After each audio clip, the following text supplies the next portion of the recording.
Dans la production de tuyas, la fertilisation azotée est essentielle pour obtenir des plants de qualité.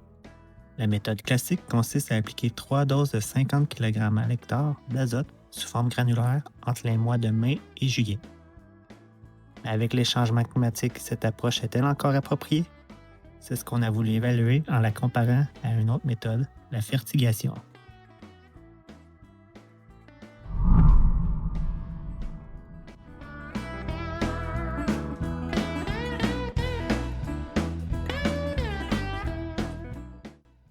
L'azote appliqué sous forme granulaire peut être lessivé en cas de pluie ou inaccessible pour les racines en cas de sécheresse.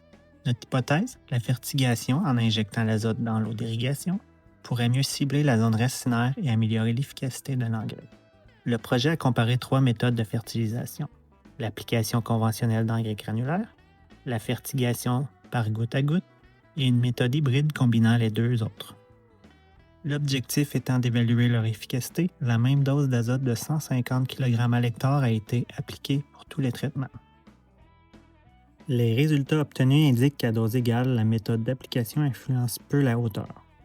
Par contre, un apport de 150 kg à l'hectare comparativement à aucun apport améliore nettement le diamètre du tronc, jusqu'à 50 %, ainsi que la qualité visuelle des plants.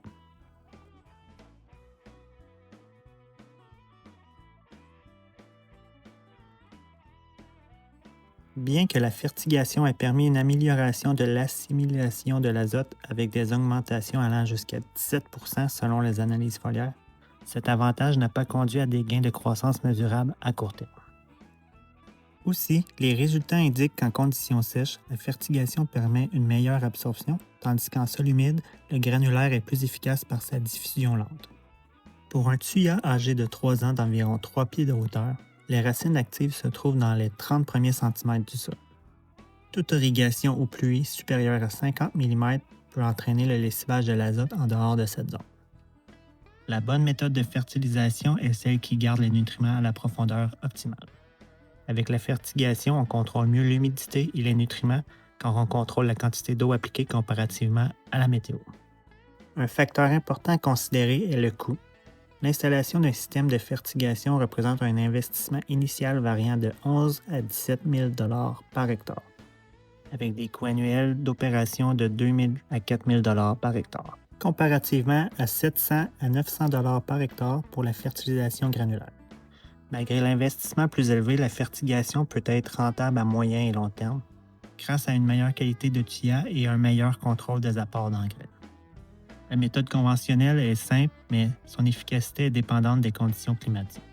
La fertigation permet plus de précision et pourrait à long terme améliorer l'efficacité de l'azote tout en réduisant les stress hydriques subis par les plantes ou la culture. Toutefois, une autre approche est en cours d'étude, la fertigation dynamique. Cette méthode permettrait d'ajuster les apports d'azote chaque semaine selon les besoins réels des tuyas. Les analyses de sol montrent que le tuya a encore besoin d'azote jusqu'au début d'octobre. Or, avec la méthode traditionnelle, on cesse les apports dès le mois de juillet.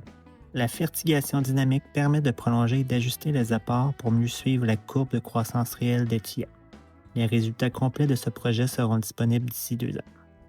Avec cette capsule, Liquid'eau espère vous fournir des pistes concrètes pour optimiser vos pratiques de fertilisation et maximiser la qualité de vos plants. Nous tenons également à remercier les différents producteurs participants, les partenaires et le programme Innovation agroalimentaire 2018-2023 du MAPAC pour le support dans le cadre de ce projet. Pour en savoir plus, consultez la section projet du site de Liquid'eau pour avoir accès au rapport final du projet.